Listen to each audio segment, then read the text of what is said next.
Every year, my son pretends to forget my birthday so he can celebrate with his mother-in-law, whose birthday falls the same week. This year, I stayed quiet, then bought a $3 million villa with my secret inheritance and posted the photos. Within hours, my phone wouldn't stop ringing. Can you imagine the white-hot rage that floods you when you realize your entire family has been subtly gaslighting you for years, treating you like a fragile burden, only to discover it was all a meticulously planned deception? Well, let me tell you, that rage, it's a powerful motivator. Just 3 days ago, on March 15th, I turned 64. My 64th birthday, same day it's been 64 years. But somehow, it managed to sneak up on my son, Brian, and his darling wife, Sarah, yet again. What a coincidence, right? Because wouldn't you know it, my birthday always seems to fall right smack in the middle of their annual spring getaway with Sarah's mother, Patricia Wells, whose birthday conveniently lands on March 12th. I'm not stupid, you know. I figured out this little dance about 5 years ago. But this year, instead of my usual routine of dropping hints or laying on the guilt trips, which, let's be honest, never worked anyway, I decided to try something completely different. I said absolutely nothing. Didn't breathe a word about my birthday. Didn't send those pathetic little reminder texts about having the weekend free. I just smiled and waved as they packed their bags for their fancy spa weekend in Vermont. The moment their car disappeared down my driveway, I called my real estate agent, Jennifer. Jennifer, I said, my voice probably a little too calm, find me the most beautiful waterfront property you can locate within 50 miles. Money is no object. She thought I was joking. For hours later, when we were standing in the gleaming marble foyer of a stunning contemporary villa overlooking Long Island Sound, she realized I was deadly serious. This place had everything. Floor-to-ceiling windows that practically dissolved the walls, a gourmet kitchen that probably cost more than most people's cars, a master suite with its own fireplace and a deck that made you feel like you were floating above the water. It's $3.2 million, Mrs. Thompson, Jennifer said carefully, like she was delivering bad news. I'll take it, I told her, without a flicker of hesitation. Don't you want to think about it? Maybe discuss it with your family, she asked. I almost laughed. Jennifer, I said, looking straight into her eyes, I'm 64 years old, and I've been thinking for most of them. Why are the funds tomorrow? That was Tuesday. By Wednesday afternoon, the deed was in my name. By Thursday morning, I was posting photos on every social media platform I could remember the passwords to. The living room with its sweeping ocean views. The kitchen island where I'd arranged a small celebration for one. The deck where I'd enjoyed my first solo birthday dinner in decades, complete with champagne and takeout from the most expensive restaurant in the area. My caption was simple, birthday celebrations at my new home. Sometimes the best gifts are the ones you give yourself. And that's when my phone started ringing. Brian was first, of course. My caller ID showed his name at 10:52 a.m., just 5 minutes after the bank alert would have hit his phone. See, Brian had been watching my finances for years, ever since Dad passed. Not officially, you understand, but he'd made himself a joint account holder for emergencies and set up alerts for any significant transactions. His way of keeping tabs on Mom, making sure I wasn't making any foolish decisions with my money. How thoughtful of him. I let it go to voicemail. The second call came from Sarah at 11:15, then Patricia Wells herself at 11:40, then Brian again at 12:02, 12:18, and 12:35. By 2 p.m., I had 17 missed calls and text messages ranging from feigned concern to confusion to barely controlled panic. My personal favorite came from Sarah, Mom Thompson, we're worried about you. This isn't like you. Please call us back so we know you're okay. Isn't like me.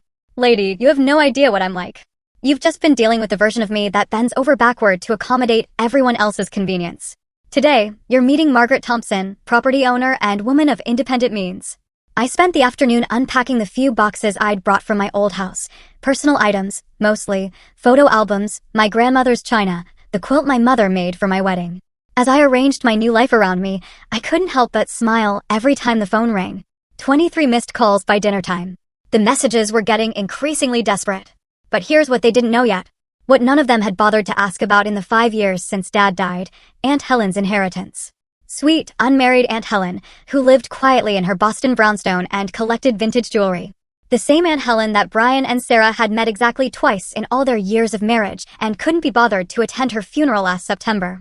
Aunt Helen, who left her entire estate to her dear niece Margaret, the only family member who ever took the time to visit. $7.3 million to be exact. After taxes and fees, I walked away with enough money to do exactly what I wanted for the first time in my adult life.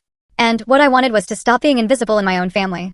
I poured myself a glass of wine from my new wine fridge and sat on my new deck, watching the sun set over water that actually belonged to me. The phone was still buzzing, but I turned off the sound. Tomorrow would bring conversations, explanations, and probably some very uncomfortable family dynamics. Tonight was mine. For 6 years, my birthday had been treated like a scheduling inconvenience. Not officially, you understand. There was always an excuse, always something that just happened to come up. And wasn't it just terrible timing that it had to conflict with my special day? Year 1 was understandable. Patricia Wells had fallen and broken her hip just 3 days before my birthday. Brian and Sarah needed to rush to Vermont to help her get settled at home. Family emergency couldn't be avoided. We'd celebrate when they got back. Except we never did. By the time they returned, it was Easter preparations, then spring cleaning, then suddenly summer, and my birthday had simply been absorbed into the past. Year 2, Patricia had a cardiac episode that turned out to be anxiety and too much caffeine. But you don't know that when you get the panicked phone call, do you?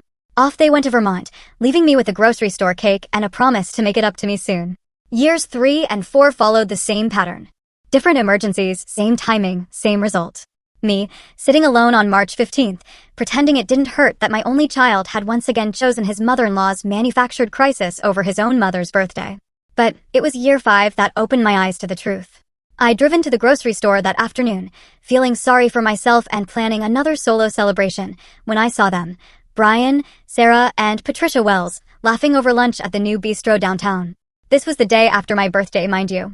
The same day I'd received a hasty text about Patricia being too unwell for visitors after her latest health scare. She looked remarkably healthy for someone who'd supposedly been bedridden with vertigo. Healthy enough to be raising a champagne toast.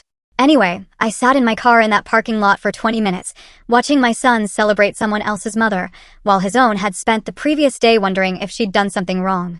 Something to deserve being forgotten year after year. That's when I understood. This wasn't a series of unfortunate coincidences. This was a choice. Patricia Wells had decided that the second week of March belonged to her, and my son had decided that keeping his wife happy was more important than keeping his mother from feeling like a stranger in her own family. So this year, when March rolled around and I started seeing the familiar signs, the carefully casual mentions of Patricia not feeling well, and maybe we should plan something for later in the month, I made a choice too. I chose silence. Instead of my usual campaign of gentle reminders and hopeful suggestions, I said nothing. When Sarah mentioned they were thinking of visiting Patricia that weekend, I just smiled and said, "How nice for you." When Brian called to check if I had anything important planned for the 15th, I told him I was keeping my schedule flexible. They left Friday afternoon with guilty expressions and promises to call. I waved goodbye from my porch and immediately called Jennifer, my real estate agent. Now, sitting in my new villa with my feet up on furniture that had never seen the inside of a family gathering I wasn't invited to, I couldn't help but appreciate the irony. They'd trained me so well to be invisible that they'd forgotten to pay attention when I actually disappeared. My phone lit up with another call. Brian, for the 4th time this hour. This time I answered. "Hello, sweetheart," I said, my voice steady and pleasant. "Mom, thank God. Where are you? What's going on?" "Jennifer from Coastal Realty called and said you bought a house, a $3.2 million house." "I did indeed. It's lovely, Brian. Waterfront property, just like I always wanted." There was silence on the other end. "Then, Mom, are you feeling all right?" "This is very unlike you." "Unlike me." There was that phrase again, as if I was some predictable little mouse who couldn't possibly make a decision without committee approval. "I'm feeling wonderful, actually. The best I've felt in years." "How's Patricia's birthday celebration going?" Another pause. It's fine, but Mom, we need to talk about this house purchase. This is a major financial decision. You should have consulted with us first." "Should I? Why?" Because you're not thinking clearly. You don't just buy a $3.2 million house on impulse." I walked to my new windows and looked out at the water. A sailboat was gliding past, its white sails catching the late afternoon sun. Who says it was an impulse? "Mom, you can't afford this." Dad's life insurance was comfortable, but not $3.2 million comfortable. What were you thinking? And there it was. The assumption that had driven so much of our relationship over the past few years. Brian had decided that I was financially fragile, emotionally fragile, probably mentally fragile too. A woman who needed to be managed and protected from her own poor judgment. "Brian," I said softly, "there are quite a few things about my financial situation that you don't know." "What's that supposed to mean?" "It means I'm not the helpless widow you've been treating me like, and this conversation is far from over. But right now, I have a new house to enjoy and a birthday to celebrate." "Mom, wait," I hung up. The phone started ringing again immediately. I turned it off and poured myself another glass of wine. Tomorrow would bring more difficult conversations, but tonight was still mine. The inheritance that changed everything had been sitting in my bank account for 6 months before I even told Brian that Aunt Helen had died. I know how that sounds. What kind of person doesn't mention that a relative has passed away? But here's the thing about Aunt Helen. To my family, she barely existed. Brian had met her twice in his 38 years.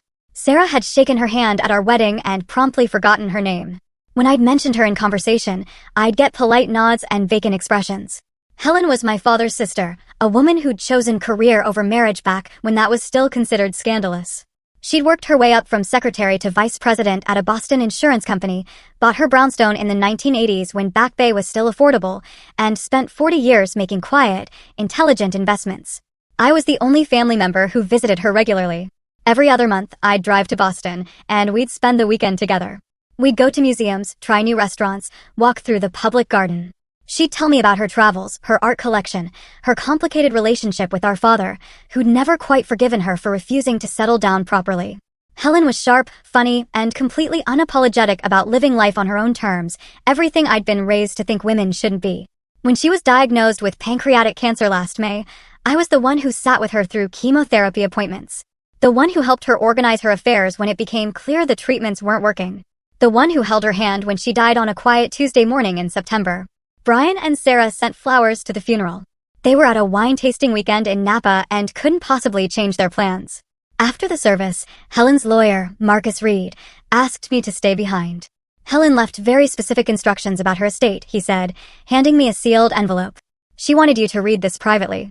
Inside was a letter in Helen's precise handwriting.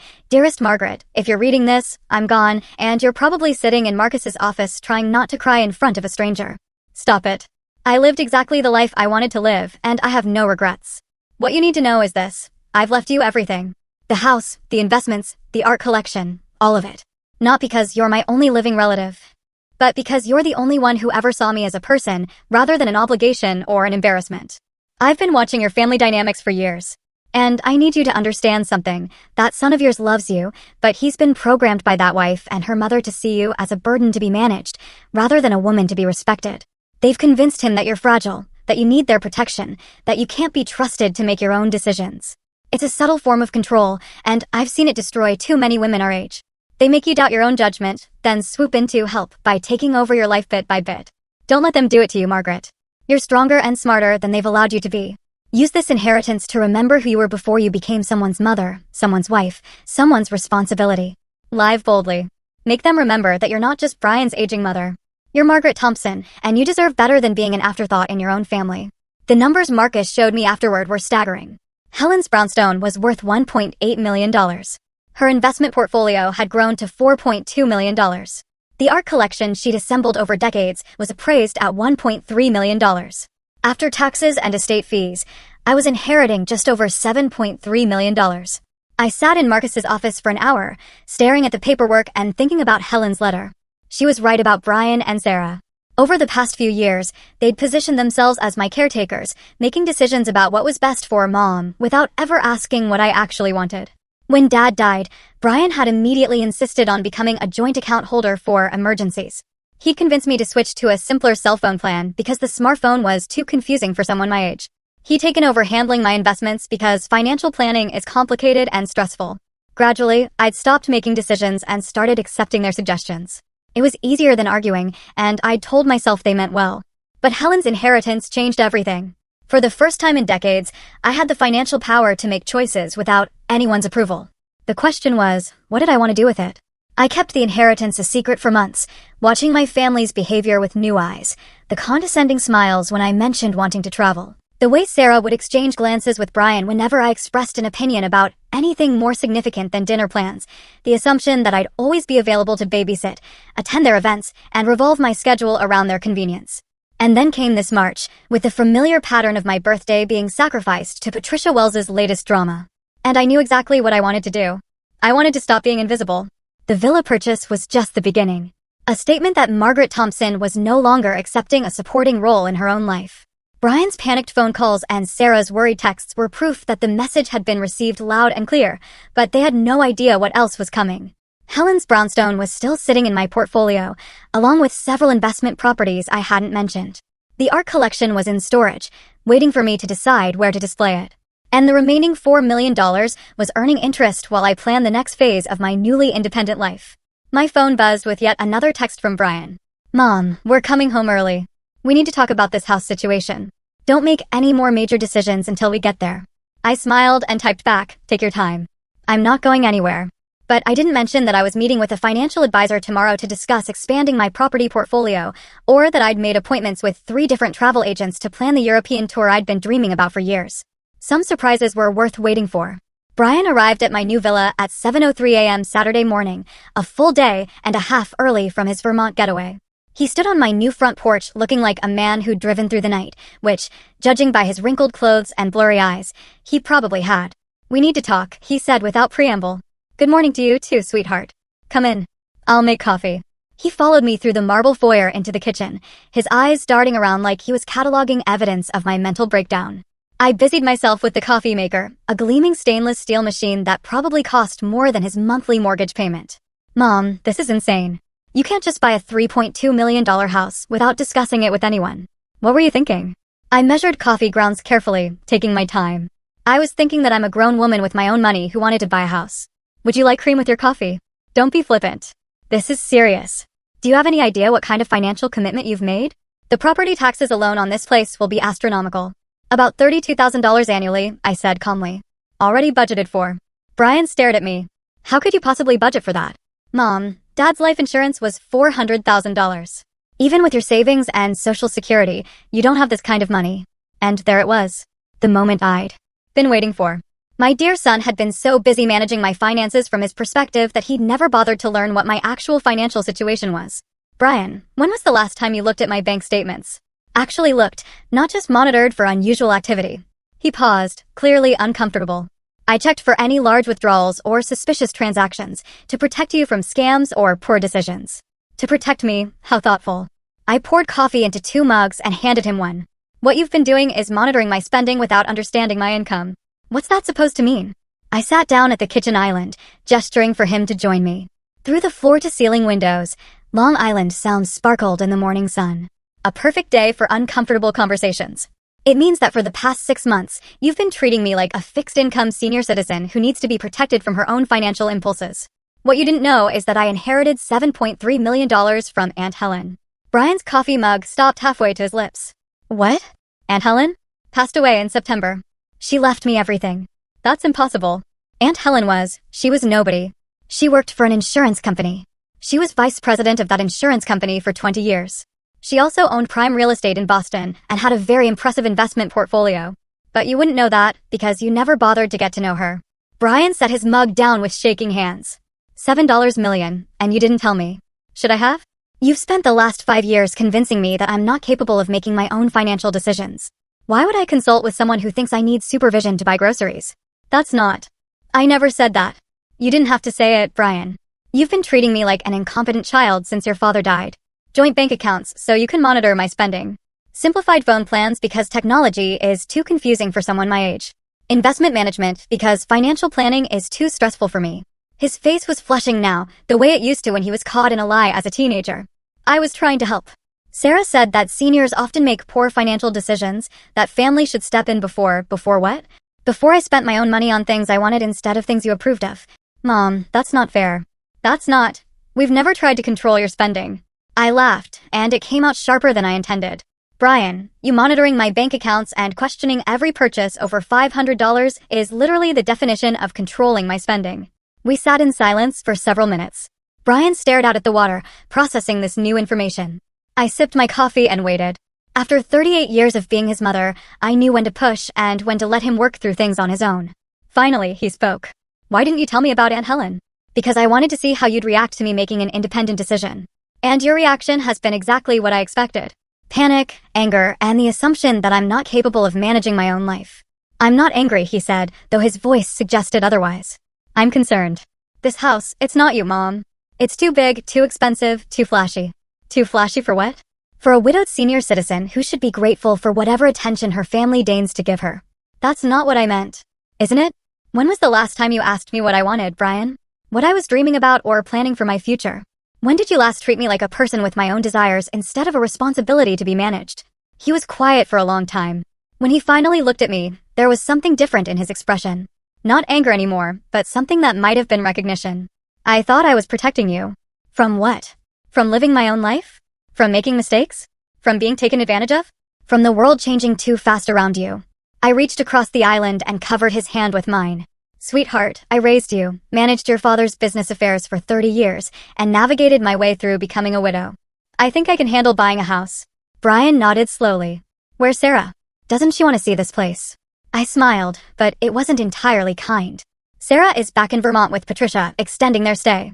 Apparently, my house purchase is exactly the kind of erratic behavior that Patricia warned her about. She thinks I might be having some sort of breakdown. Are you? If finally standing up for myself constitutes a breakdown, then yes, I suppose I am.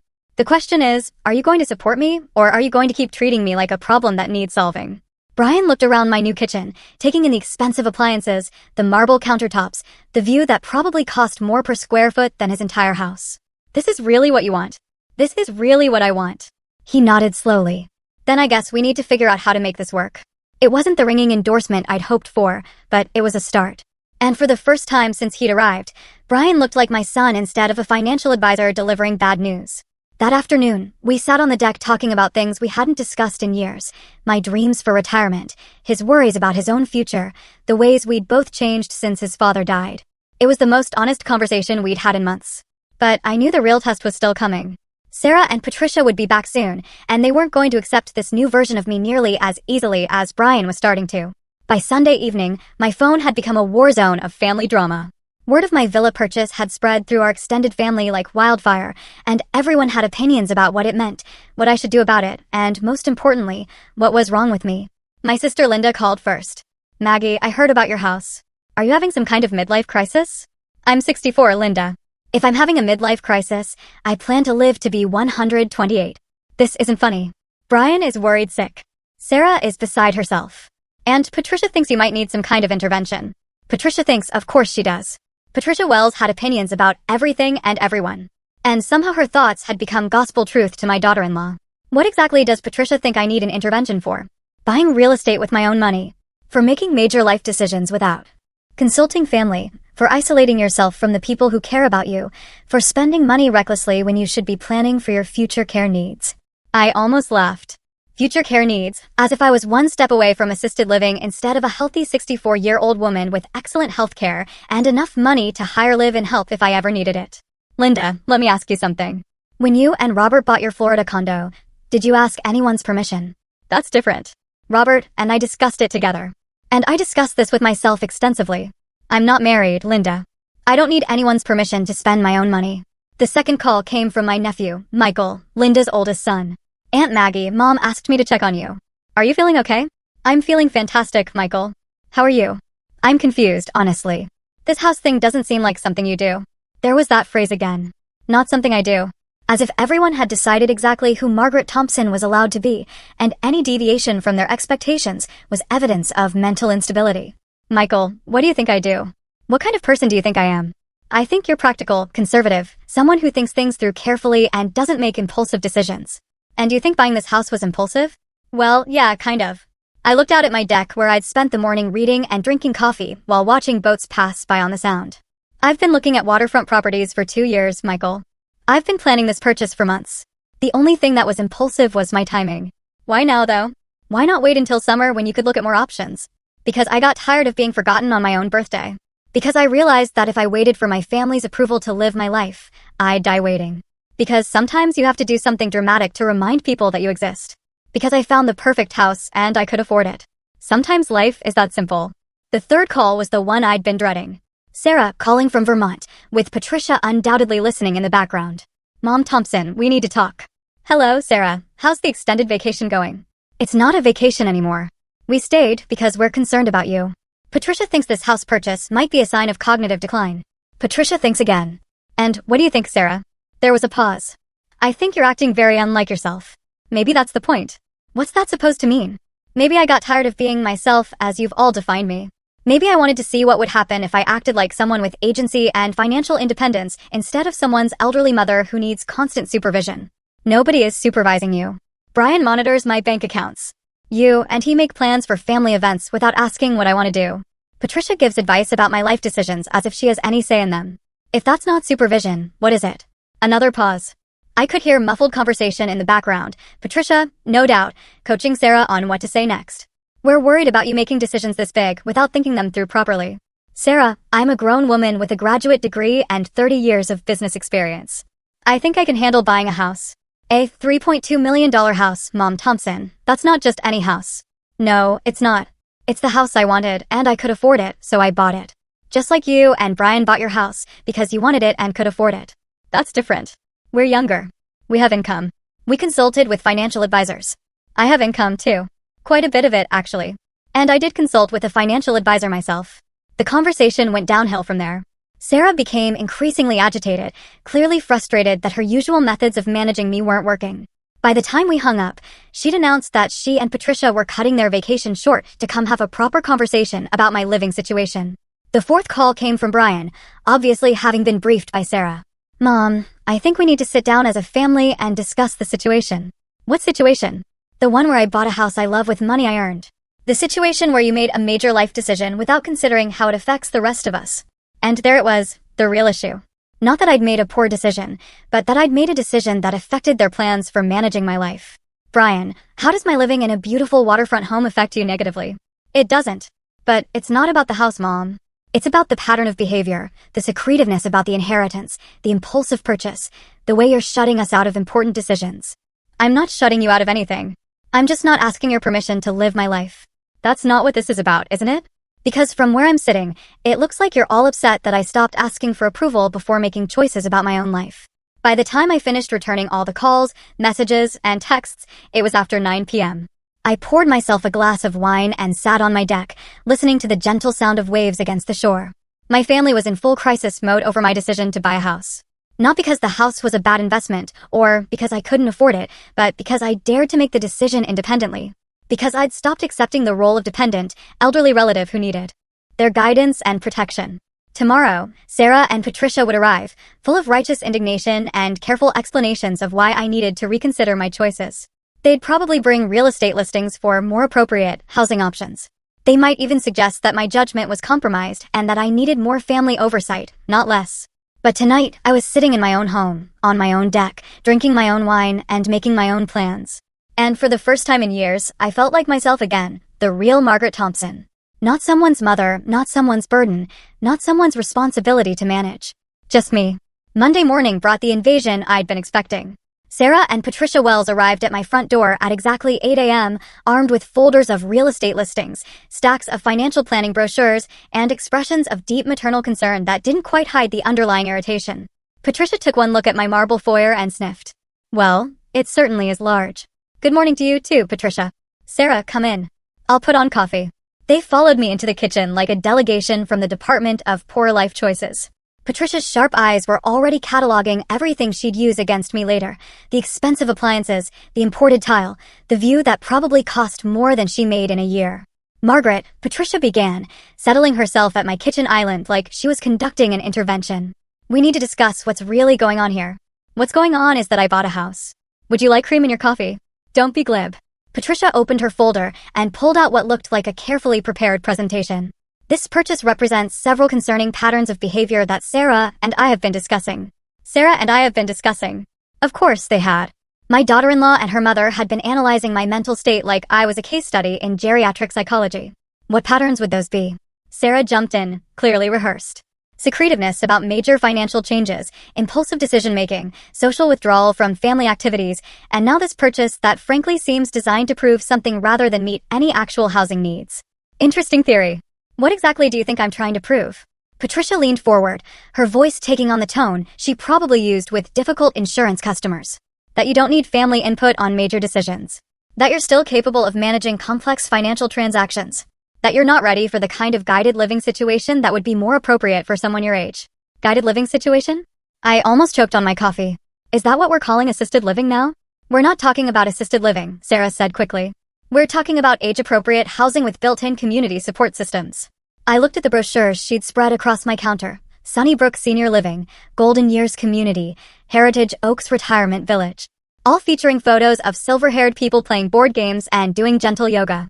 These are all senior communities, Sarah. They're active adult communities with excellent amenities and healthcare partnerships. Patricia looked at several options before we came here today. Patricia looked at several options without consulting me, of course, because clearly Patricia Wells was now in charge of my housing decisions. How thoughtful of Patricia to research my living situation. I wasn't aware that was her responsibility. Patricia's smile grew tighter.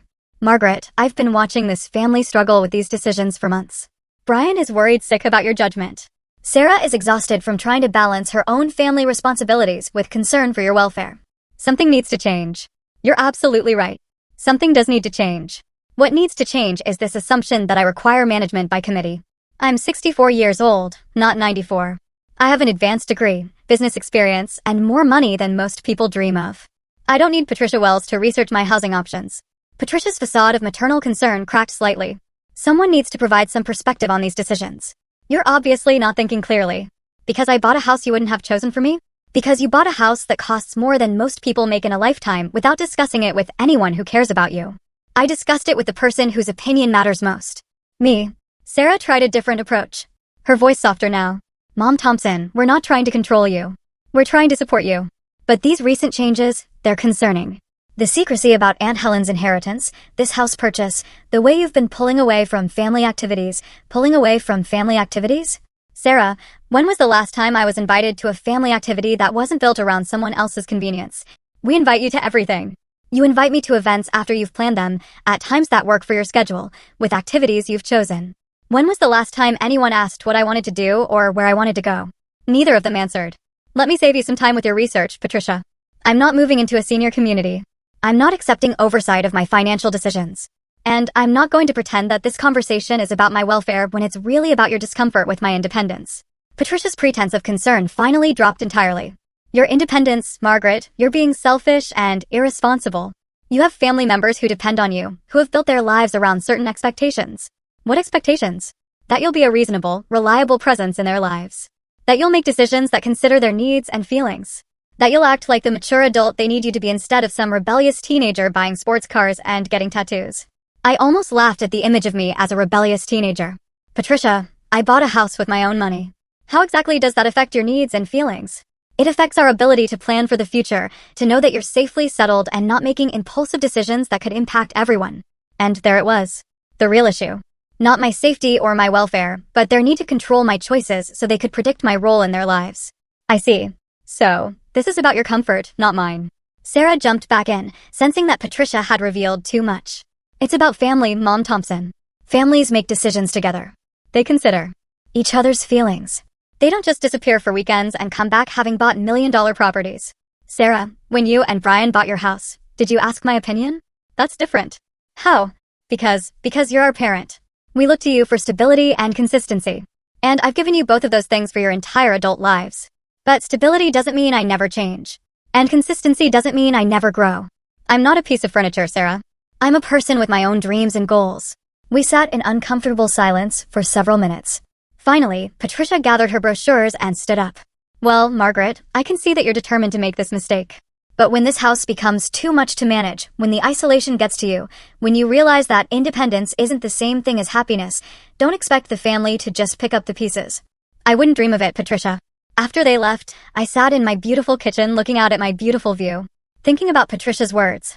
She was probably right that independence wasn't the same thing as happiness. But for the first time in years, I had the chance to find out what my version of happiness actually looked like. And that was worth more than all the family approval in the world. 2 weeks after Patricia's intervention attempt, I discovered something that changed everything I thought I knew about my family's financial situation. I was cleaning out Dad's old desk, finally ready to tackle the paperwork I'd avoided for 3 years, when I found a manila folder tucked behind the warranty information for appliances we no longer owned. The tab was labeled Brian, private in my late husband's careful handwriting. Inside were bank statements, loan applications, and correspondence that painted a very different picture of my son's financial stability than the one he'd been presenting to me.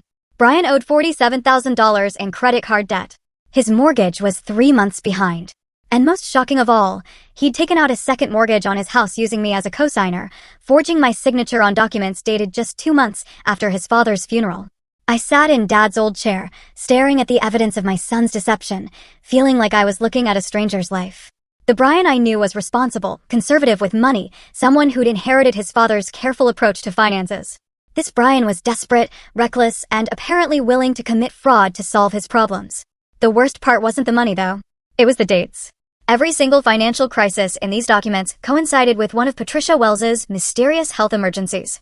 Every rushed trip to Vermont, every canceled birthday celebration, every family event that had been postponed or moved to accommodate Patricia's needs had happened during months when Brian's financial situation was deteriorating. I pulled out my phone and called Marcus Reed, Aunt Helen's lawyer, who'd handled my inheritance. Marcus, I need you to run a credit check on my name. I think someone may have been using my identity for loan applications. 3 hours later, I had the full picture. Not only had Brian forged my signature on his second mortgage, but he'd also applied for 2 credit cards in my name and taken out a personal loan using my social security number. My credit score, which I hadn't checked in years, had dropped from excellent to barely acceptable. The doorbell rang as I was reviewing the credit report. Through the window, I could see a silver BMW in my driveway. Sarah's car. She stood on my porch looking nervous, clutching a small gift bag. Mom Thompson, I hope I'm not interrupting. I brought you something from Vermont, a peace offering. I let her in, curious about this sudden change in tactics. She handed me the bag with an awkward smile.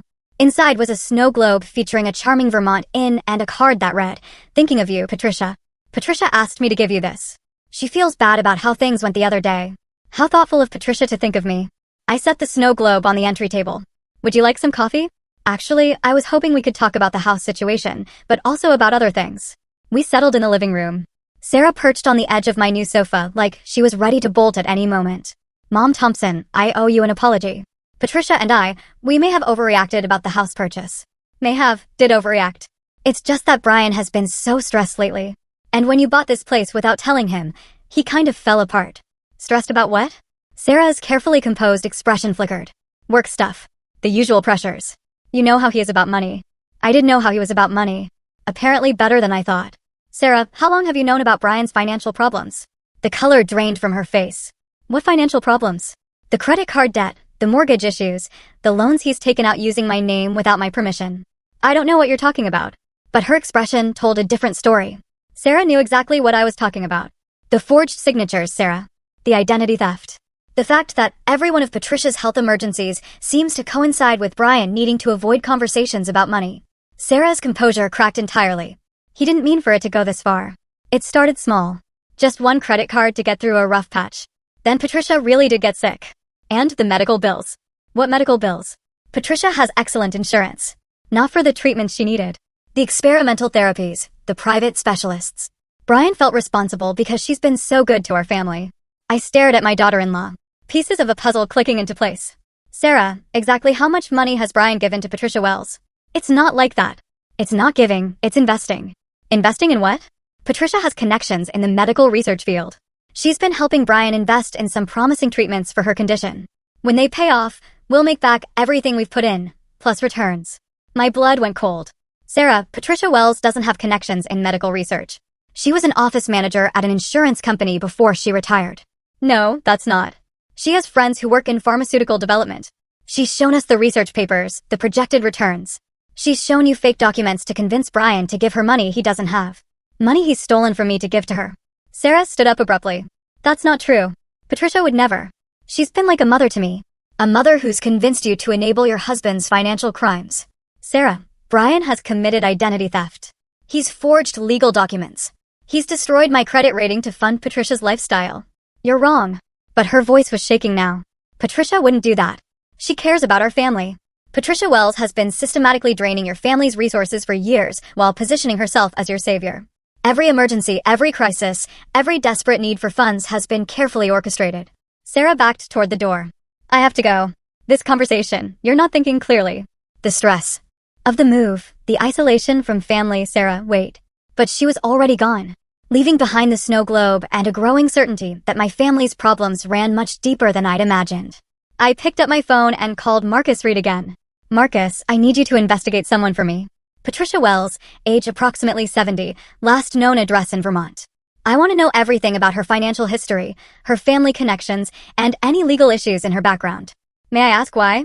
Because I think she's been running a long-term con on my family, and my son has been stealing from me to finance it.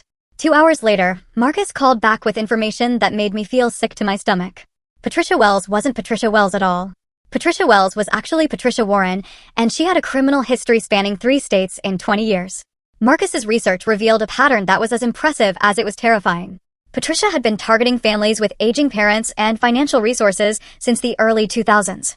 Her method was always the same: befriend a younger woman with family money, gradually position herself as an indispensable maternal figure, then create ongoing medical or financial crises that required increasingly large investments or loans.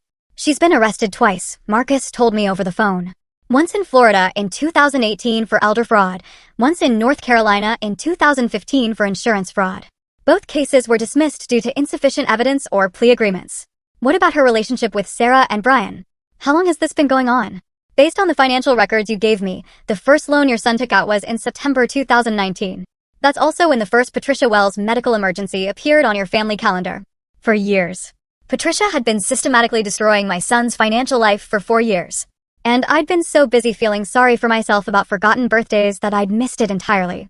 Marcus, I need to know how much total money Brian has given her. Based on the loan documents and credit statements, approximately $180,000. But Margaret, there's something else you need to know. My heart sank. What? Patricia Warren isn't working alone. She has a partner. Someone who helps her identify and research target families. Someone with access to personal information and family dynamics. Who? I'm still working on that. But whoever it is, they've been feeding her detailed information about your family's financial situation, your personality, your relationship with Brian and Sarah. This wasn't a random targeting. This was carefully planned.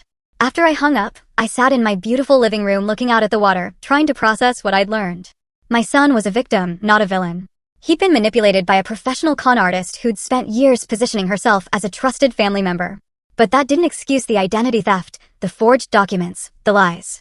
The real question was, who was helping Patricia access our family's private information? My phone rang. Brian's name appeared on the screen. Mom, I need to talk to you. Can you come over? It's important. What's wrong? I can't explain over the phone. Please just come and don't bring anyone else. 20 minutes later, I stood in Brian and Sarah's living room, looking at my son's haggard face and wondering how I'd missed the signs of his distress. Mom, I need to tell you something and you're going to hate me for it. Try me. I've been taking money from your accounts, forging your signature on loan documents, using your credit without permission. I sat down heavily on their sofa. How much, Brian? Everything. The mortgage, the credit cards, the personal loans. About $180,000 total. Why? He collapsed into his chair, burying his face in his hands. Patricia needed help with her medical treatments.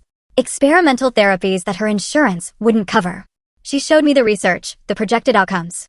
It was supposed to be temporary, just until her insurance appeals went through. Brian, Patricia Wells isn't who she says she is. He looked up confused. What do you mean? I told him everything Marcus had discovered. The fake identity, the criminal history, the pattern of targeting families like ours. Brian's face grew paler with each revelation. That's impossible. Patricia has been part of our family for years. She introduced me and Sarah. She's the one who encouraged Sarah to pursue her graduate degree. She's been at every birthday, every holiday. She introduced you and Sarah at a conference for financial planners.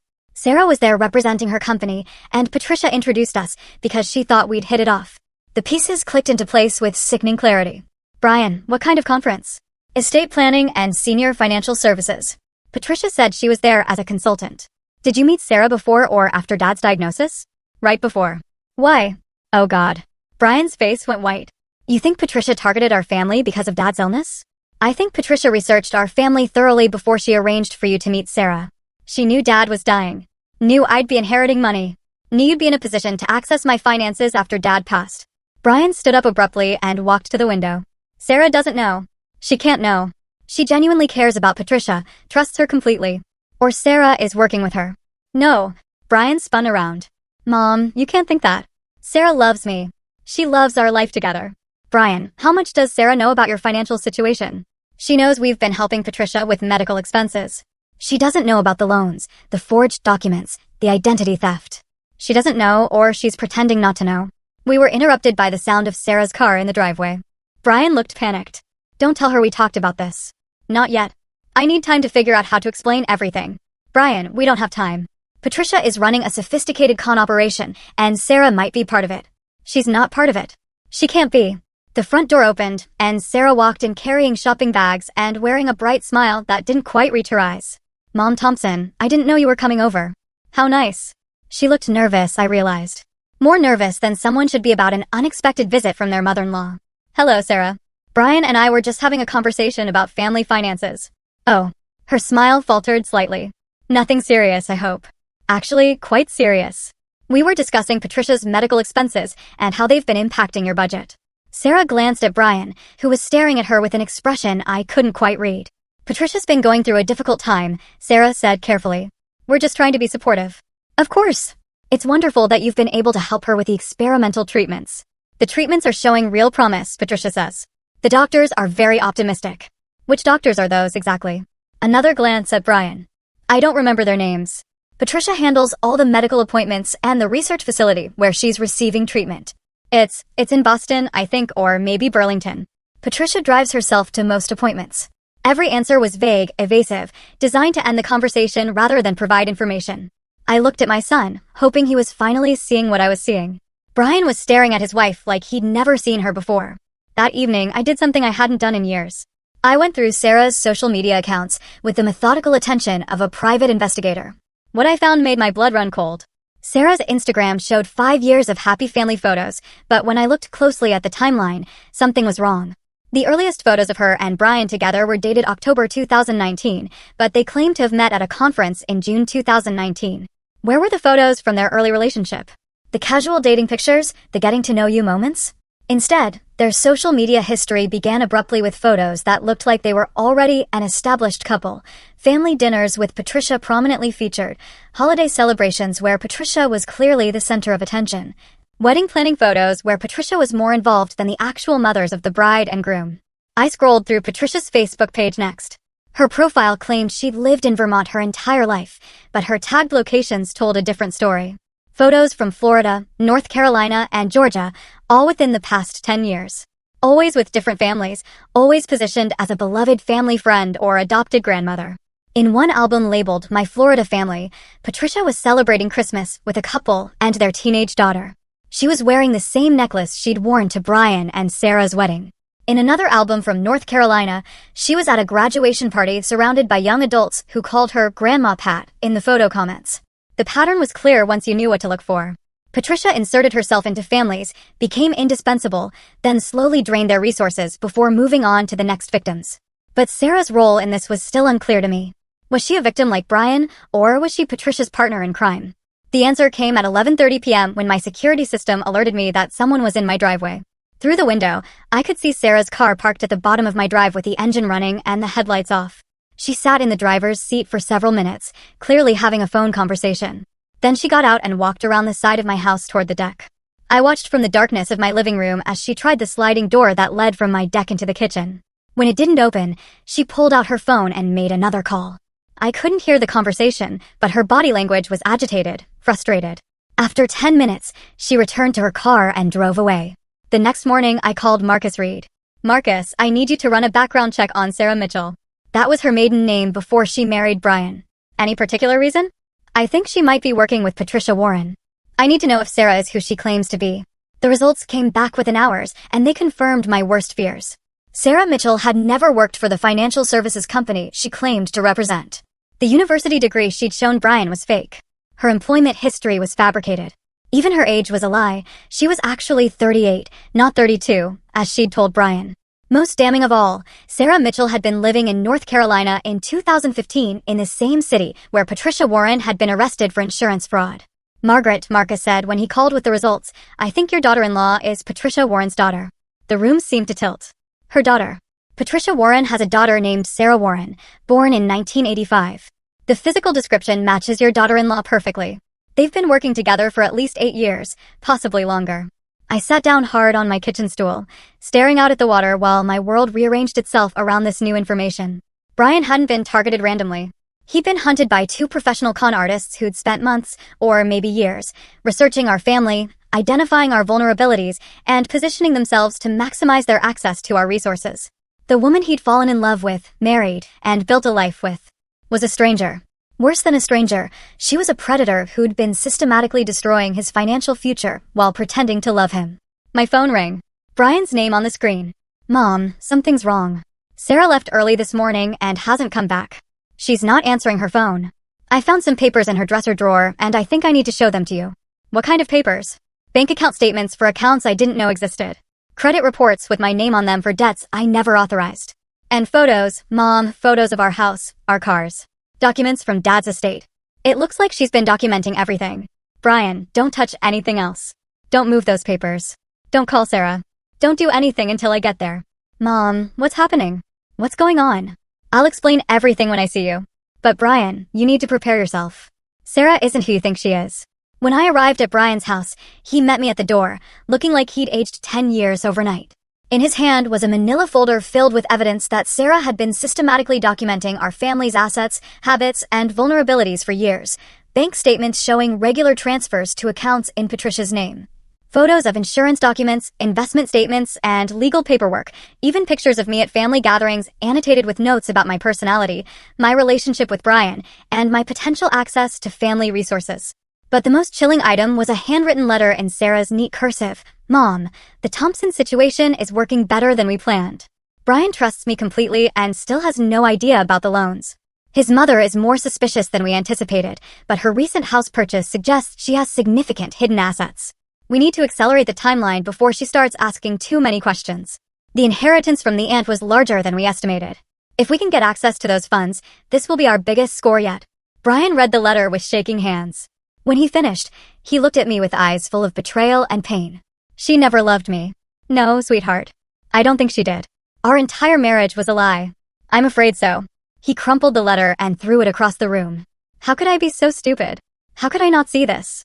Because you're a good person who trusted someone you loved. That's not stupid, Brian. That's human. What do we do now? Now we fight back. The next morning, I called Detective Lisa Rodriguez from the Connecticut State Police Financial Crimes Unit. Detective Rodriguez, I need to report an ongoing fraud scheme involving identity theft, forged documents, and what I believe is a mother-daughter con artist team. Within 2 hours, she was sitting in my living room reviewing the evidence Marcus had compiled and the documents Brian had found in Sarah's dresser. Mrs. Thompson, this is quite an operation they've been running. The level of planning and documentation suggests they've done this before, probably multiple times. My lawyer found evidence of similar schemes in Florida and North Carolina. We'll coordinate with those jurisdictions. But first, I need to ask, do you know where Sarah and Patricia are right now? Sarah disappeared yesterday morning. Patricia is supposedly in Vermont, but I doubt that's true. Detective Rodriguez made notes on her tablet. We'll need to move quickly. If they suspect they've been discovered, they'll try to liquidate whatever assets they can access and disappear. That afternoon, Brian and I met with our bank to freeze all accounts and reverse any unauthorized transactions we could prove were fraudulent. The process was complicated by the fact that Brian had legitimately signed some documents, even though he'd been deceived about their purpose. Mr. Thompson, the bank manager explained, some of these transactions will be difficult to reverse because you did authorize them, even if you were misled about why the money was needed. How much can we recover? I asked. Probably about 60% of the fraudulent charges. The rest? Well, it depends on whether we can locate the perpetrators and recover assets. Brian looked defeated. So, I've lost over $70,000 permanently. Possibly. But Mrs. Thompson, there's something else you should know. Someone attempted to access your accounts yesterday using forged power of attorney documents. My blood ran cold. What kind of access? They tried to transfer $2.3 million from your investment account to an offshore banking account. Our fraud protection systems flagged the transaction, but it was a sophisticated attempt. Detective Rodriguez looked up from her notes. They're accelerating their timeline. This suggests they know they've been discovered, and they're trying to grab as much as they can before they run. That evening, as I sat in my villa watching the sunset over Long Island Sound, my phone rang with a number I didn't recognize. Hello, Margaret. Patricia's voice was calm, almost conversational. Patricia? Or should I call you Patricia Warren? A soft laugh. You've been busy. I'm impressed. Most of our families never figure it out until it's too late. Most of your families. How many people have you done this to? Does it matter? What matters is that you and I need to have a conversation. I don't think we do. Oh, but we do. You see, Margaret, you've created a problem for me. The police involvement, the frozen accounts, the investigation, that's going to make things difficult for Sarah and me. Good. Not good, actually. Because here's what you need to understand. I know things about your family that you don't. Things that could be very embarrassing if they became public. My heart started racing. What kind of things? Your late husband's business dealings, for instance. Some very questionable tax strategies. Some partnerships that weren't entirely legal.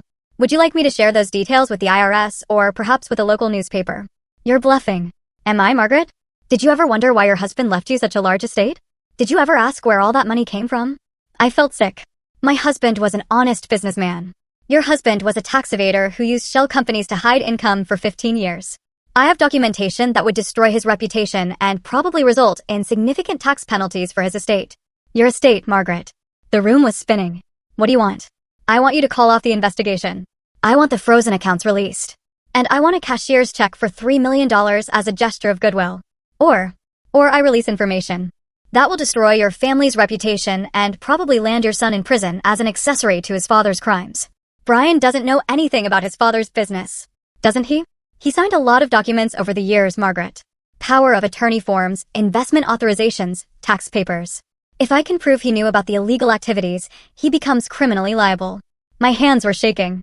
You planned this from the beginning. I plan everything, Margaret. That's why I'm good at what I do. And if I pay you, then Sarah and I disappear and your family secrets stay buried. Everyone wins. I need time to think. You have 24 hours. I'll call you tomorrow evening with wire transfer instructions. After she hung up, I sat in the darkness for a long time, trying to decide what kind of woman I was. The old Margaret would have paid, would have protected her family's reputation at any cost, would have sacrificed herself to keep Brian safe. But the new Margaret, the one who'd bought a $3.2 million villa and discovered her own strength, had a different idea. I called Detective Rodriguez. Detective, I just received a blackmail demand from Patricia Warren. I think it's time to set a trap. The trap we set was elegant in its simplicity. Detective Rodriguez arranged for me to wear a recording device during Patricia's final call. We also set up surveillance at 3 locations where Patricia might try to collect the money she demanded. But first, I had to have the hardest conversation of my life with my son. Brian, there are some things about your father's business that I need to tell you. We sat in my living room, the late afternoon sun streaming through the windows while I explained about Dad's tax evasion, the shell companies, and the questionable business practices that had built our family's wealth. I found out about it 2 years before he died, I told Brian. He was terrified that the IRS would discover the hidden income, that we'd lose everything. He spent the last years of his life trying to legitimize the money through careful investments and charitable donations. Brian was quiet for a long time. Did you know when you were married to him? Not until the end. I handled some of the business paperwork, but he kept the illegal activities separate from the legitimate business. I signed documents without understanding what they really meant, like I did with Sarah. Exactly like that. Are we going to prison, Mom? I don't know. But I'm not paying blackmail money to find out. Whatever consequences we face, we'll face them honestly. That evening, Patricia called exactly on schedule. With Detective Rodriguez listening from another room and recording equipment capturing every word, I let Patricia lay out her demands one final time. Have you made your decision, Margaret? I have. The answer is no. Silence on the other end. Then I don't think you understand the consequences. I understand them perfectly. You're going to release information about my husband's tax evasion. You're going to try to implicate Brian in crimes he didn't commit. You might succeed in destroying our reputation and costing us a lot of money. Then why are you refusing to pay? Because I'm done being afraid, Patricia. I'm done letting people control me with threats and manipulation. If my husband broke the law, then there will be consequences. If Brian and I have to face financial penalties or even criminal charges, then we'll face them. But I will not give you $1 more to maintain the illusion that my life is perfect. You're making a mistake, Margaret. Maybe, but it's my mistake to make. You'll regret this. I doubt it. You see, Patricia, you